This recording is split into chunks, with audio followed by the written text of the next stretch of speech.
Avi Lewis has been elected the new leader of the federal New Democratic Party. Let's get to work. Thank you.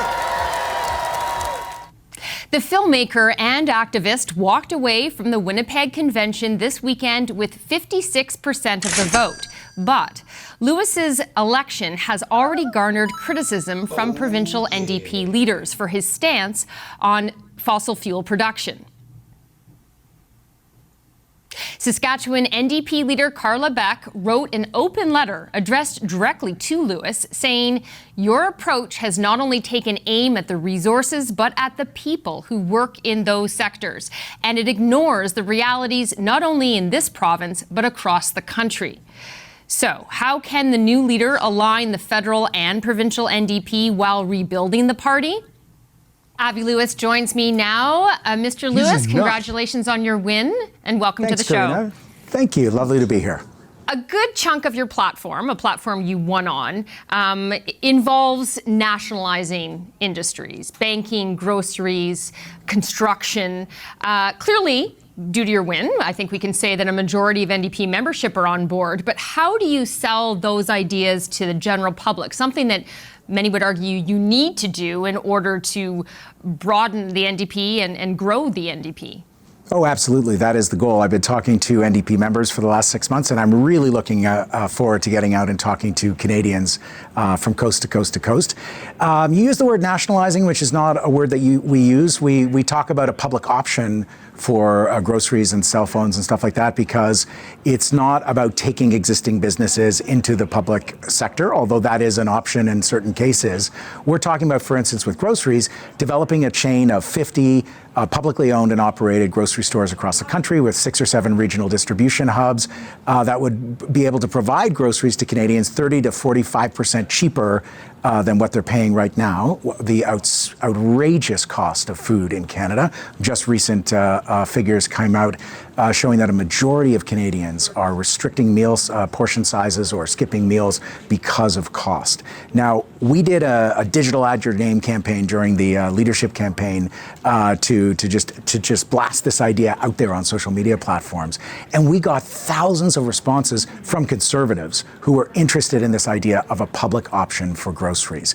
Canadians are suffering the grinding cost of living crisis, and we're actually providing solutions that are as big as the crises we face. They're out-of-the-box solutions, we understand that, and people are looking for exactly that. So I think there is going to be broader appeal. I'm really looking forward to getting a chance to pitch these ideas to Canadians.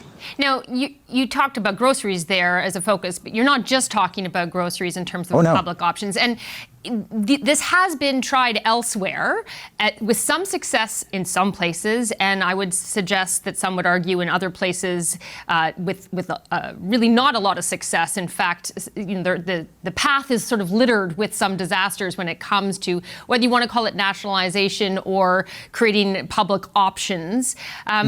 What can you say to those who are skeptics and about how your plan would actually go into the success column as opposed to the disaster column?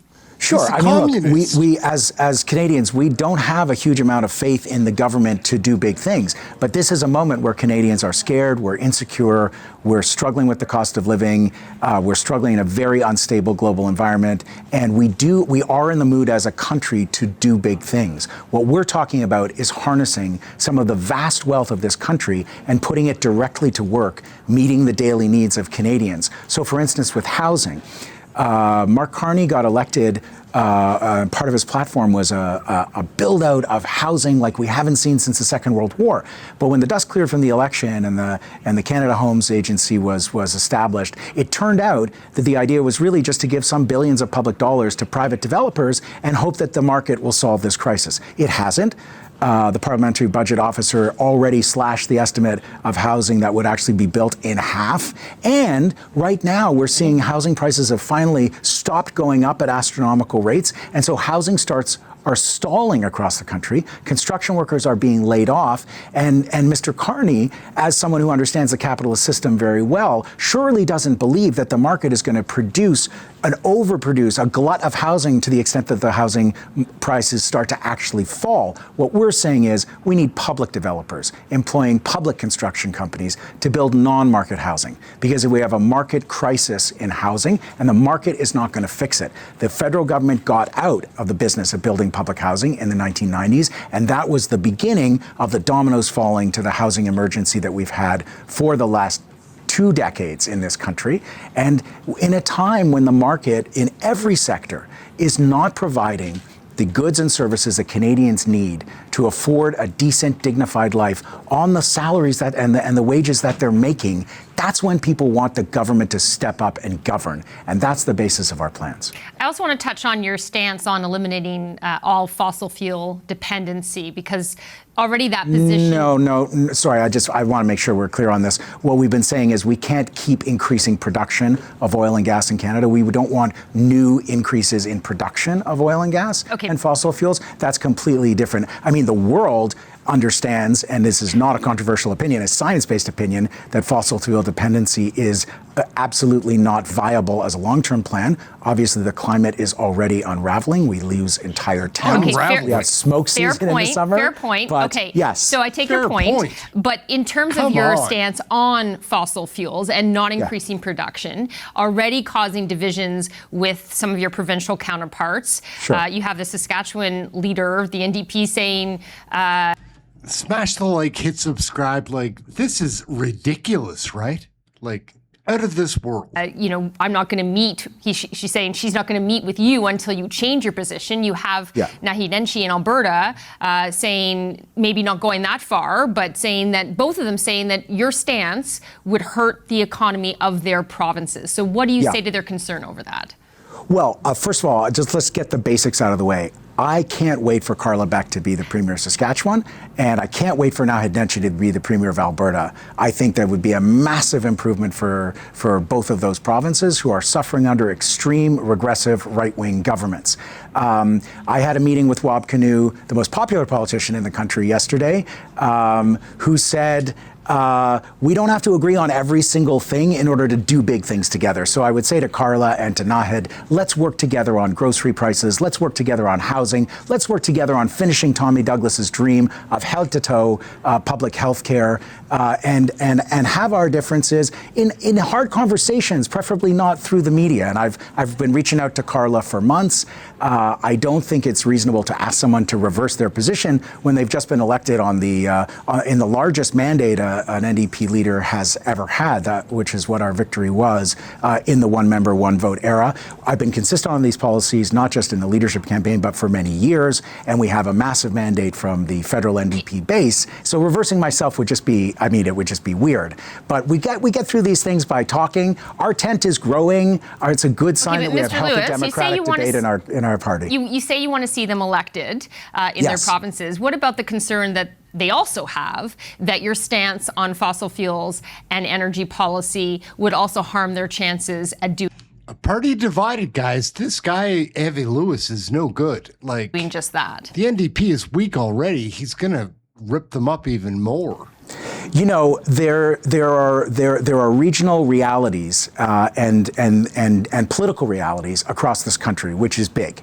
And the National Party has to make an offer to the entire country.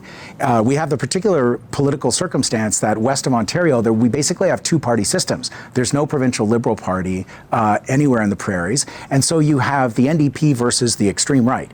And their voting coalitions are completely different than ours federally, and their regional economies are very different than that of Quebec.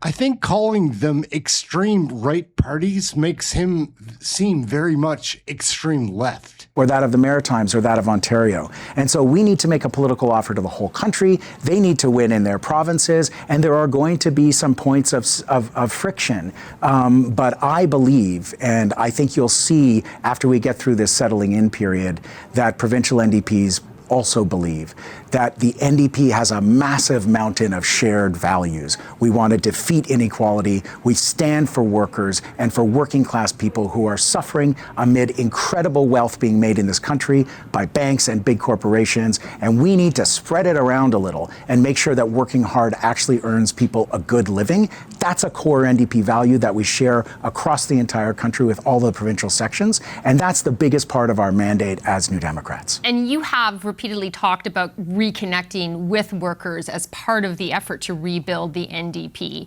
Now, Yes. I have to say, even while you are certainly not part, or no one would consider you part of the elite 1%, you don't come from a blue-collar background.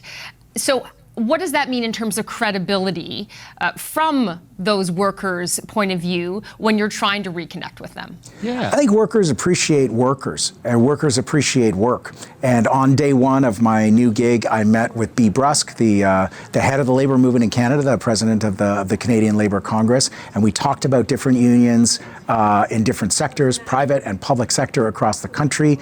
B is an incredible union leader who has been very supportive of our party. Of course, we are actually joined formally with the CLC, which was the founding of the NDP, and she has made it clear that she's going to help connect me. And I've been meeting with union leaders and workers on the shop floor and received many, many important endorsements from union locals. My first endorsement was from CUPE Local 79, which is 33,000 City of Toronto workers, some very low-paid workers in the City of Toronto who endorsed me. Their president endorsed me right at the beginning of this race. And those are the really meaningful ones of actual working class locals where we spent a lot of time over the leadership race. And I'm going to spend a lot more time with those folks. Now, I understand you're meeting with Prime Minister Carney tomorrow. What do you expect to talk about? How did you find out? Are you in my DMs? What's going on here? I have very good producers. I don't know if I will be meeting with the Prime Minister in person, although I certainly hope to. I'll be in Ottawa. I think he's in Ottawa. I did receive a very kind social media post and a text from the Prime Minister, and I am looking forward to meeting him. And what's your number one thing you want to talk to him about? I think the first meeting is a bit of a get to know ya, but certainly the spiraling cost of living is just a fundamental focus. It has been throughout this leadership race, and now that I'm leader, we're going to stay laser focused on that.